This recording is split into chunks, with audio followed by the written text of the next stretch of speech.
nos da algunas ideas de lo que es el mundo en el que vivimos. Él dijo, el hombre es la medida de todas las cosas. Con esta frase, él lo que realmente está haciendo es invitándonos a considerar que todo es relativo y que todo es subjetivo. Él lo que está diciendo es que dentro de su juicio no existen verdades absolutas, dentro de su juicio, dentro de lo que él piensa.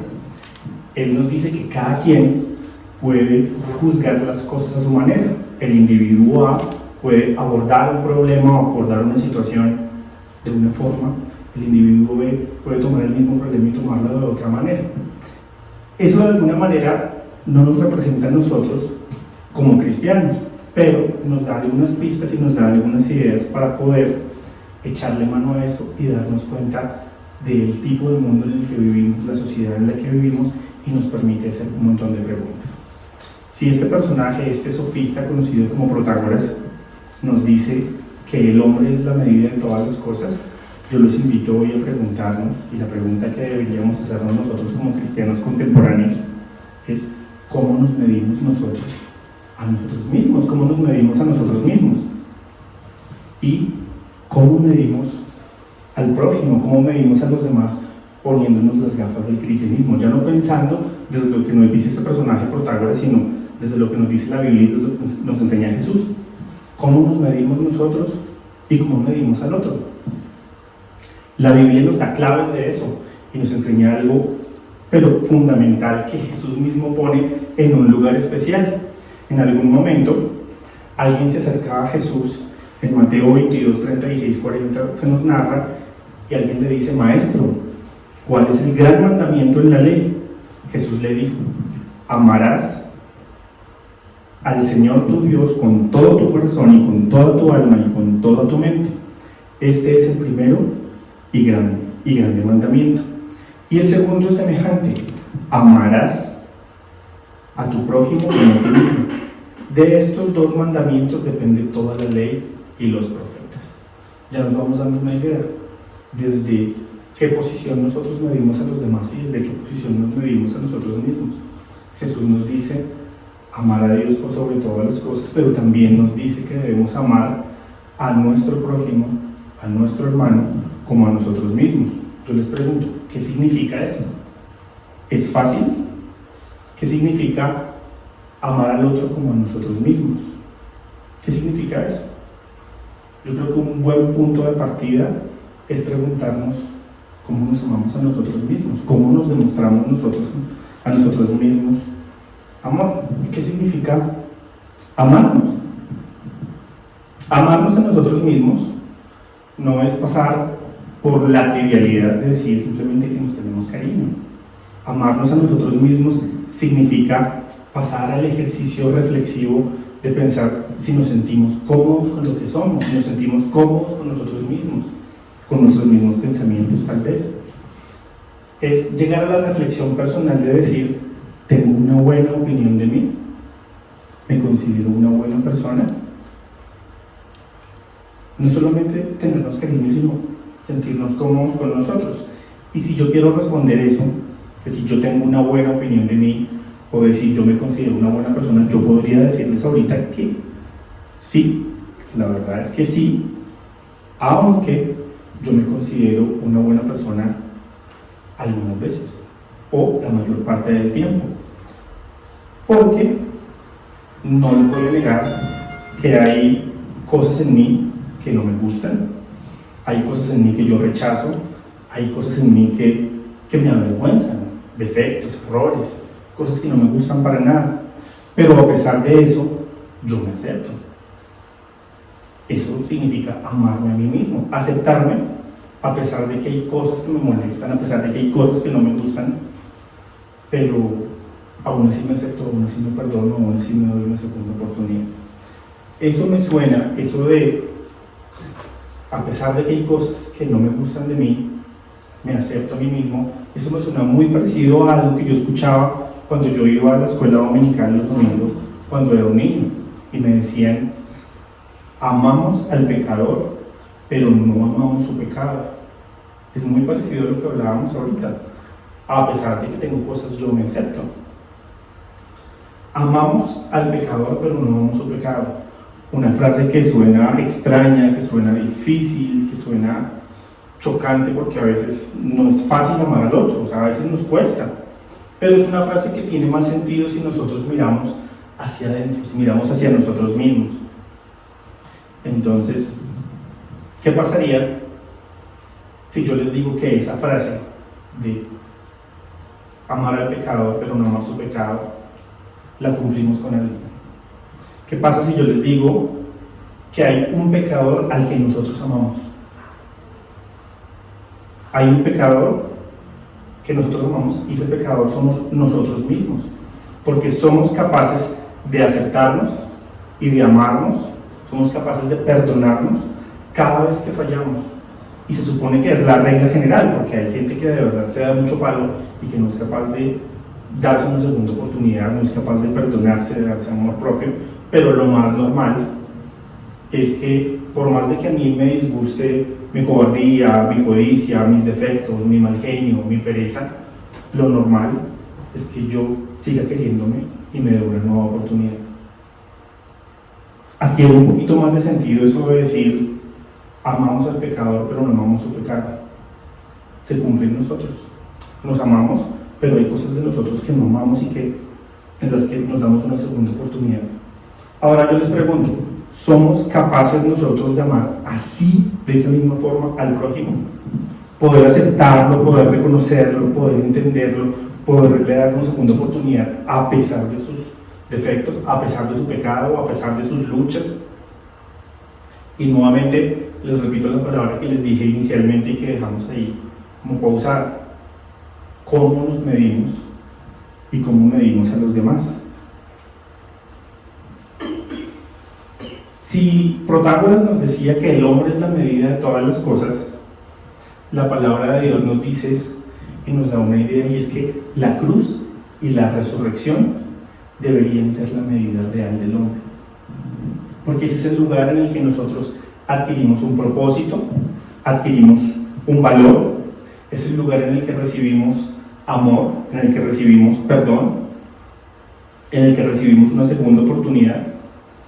Y viendo la cruz y viendo el acto de la resurrección de Jesús, deberíamos poder encontrarnos a nosotros mismos y encontrar a los demás. La forma en la que deberíamos medir a los demás y medirnos a nosotros mismos debería ser desde las gafas de la resurrección de Jesús.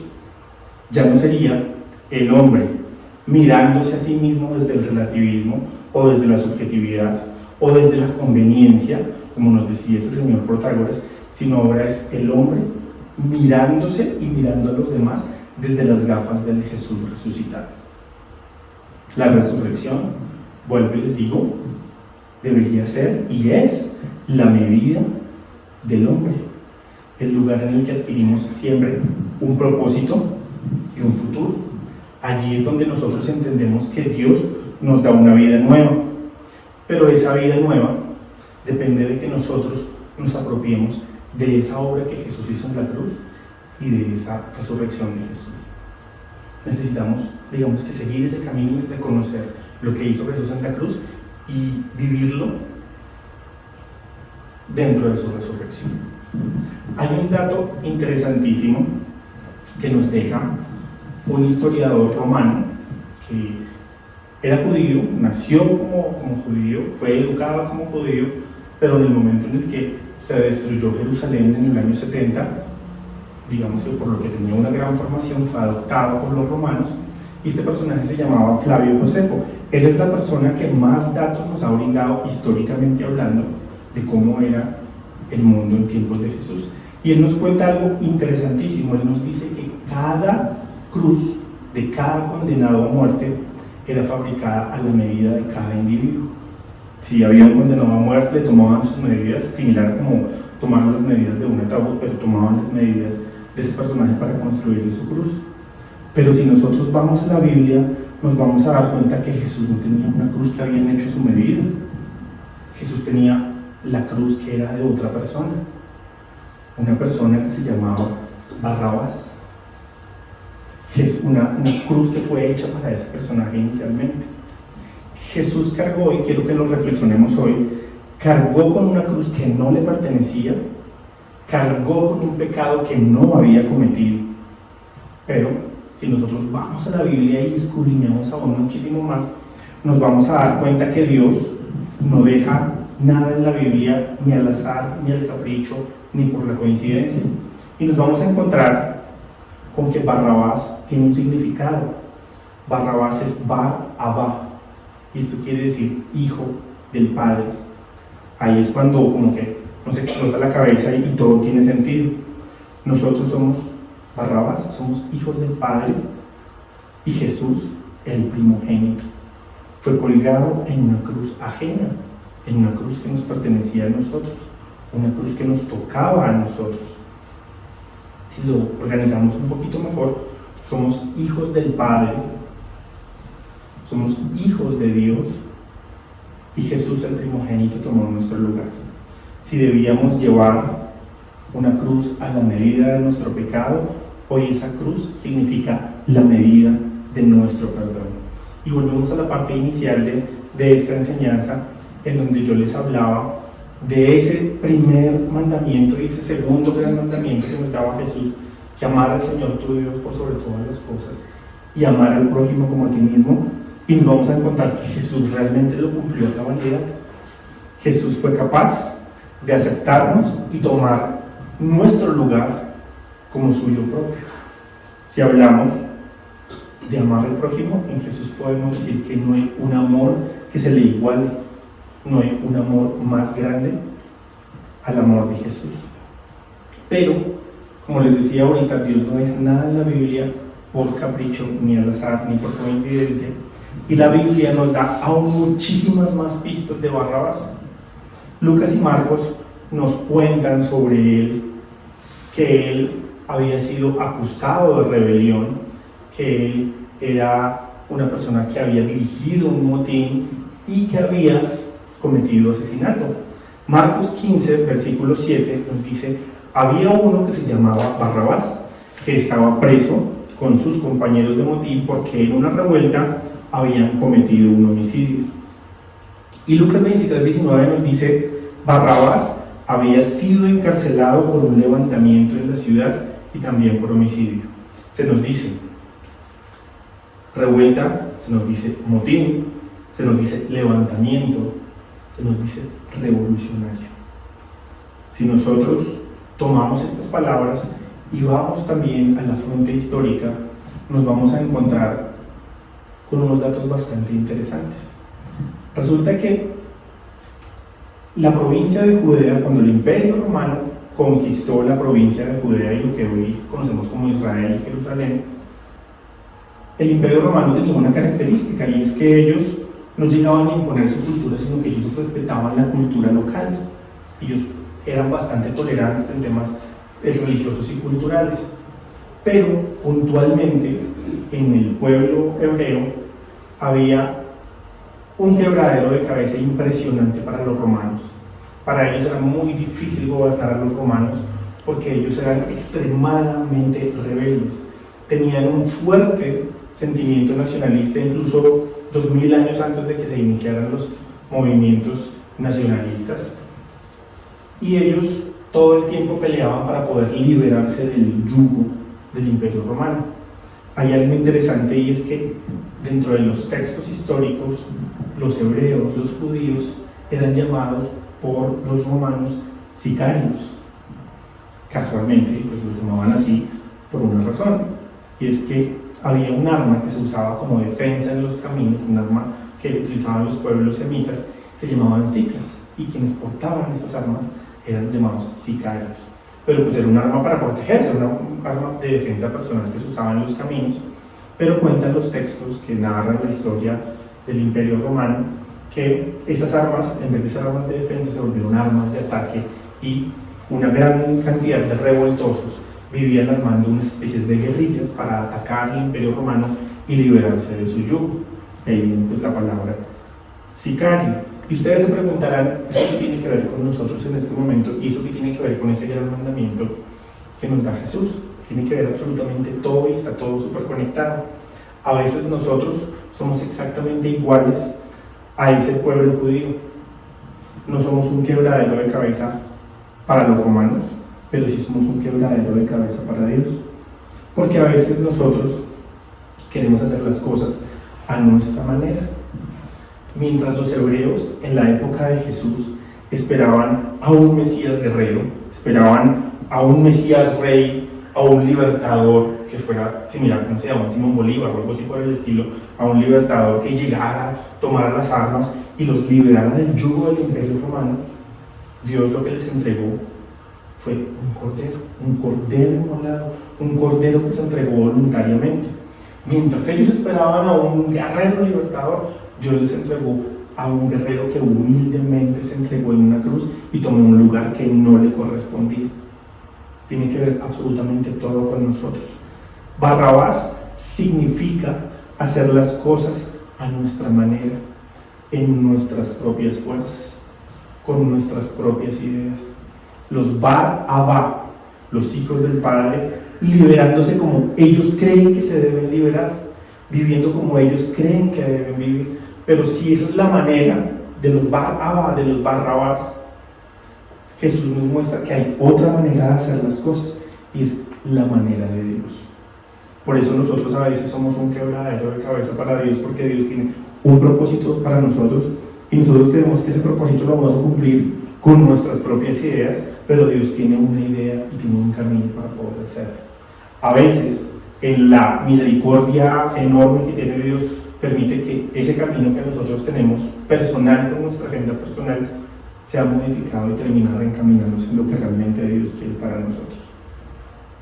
La cruz nos habla de ese camino que Dios tiene para nosotros, de esa medida, de esa otra forma de hacer las cosas, la forma que tiene Dios para nosotros. Yo los invito entonces hoy a que nos midamos desde esa medida de la cruz, desde esa medida de la resurrección, y vivamos teniendo todo el sentido que eso significa para nosotros.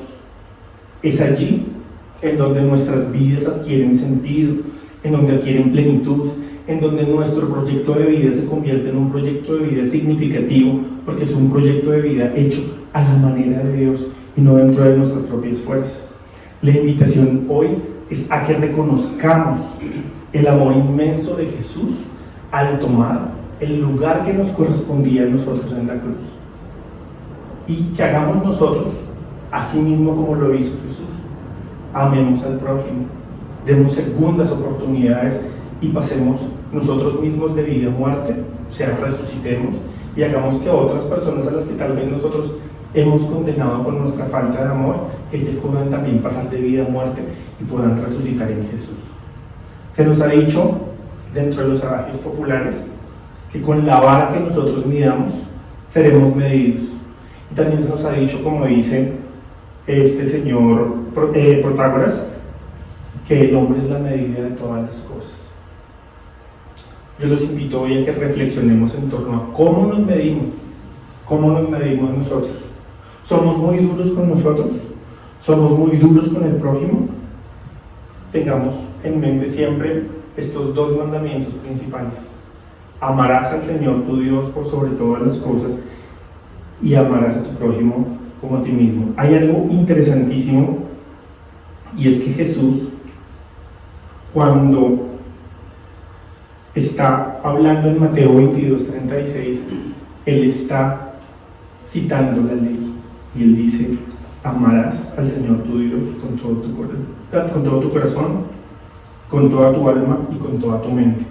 Si nosotros vamos al Antiguo Testamento, nos dice: amarás al Señor tu Dios por sobre todas las cosas, pero Jesús tiene el poder y tiene la autoridad de coger y sumarle cosas a lo que dice la ley. Y si la ley decía: amarás al Señor tu Dios por sobre todas las cosas, Jesús nos dice: amarás al Señor tu Dios con todo tu corazón, con toda tu alma y con toda tu mente.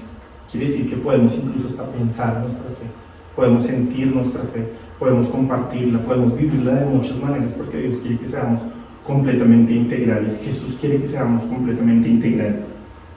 Por último, yo les quiero preguntar: ¿hacemos las cosas a nuestra medida o a la medida de Dios? ¿A nuestra forma o a la forma que Dios tiene para nosotros? Pensémoslo y pensémoslo para nuestras vidas y pensémoslo de cara a las personas que tenemos alrededor, a las personas que podemos estar liberando con nuestro amor o que podemos estar tratando con nuestra indiferencia. Muchísimas gracias.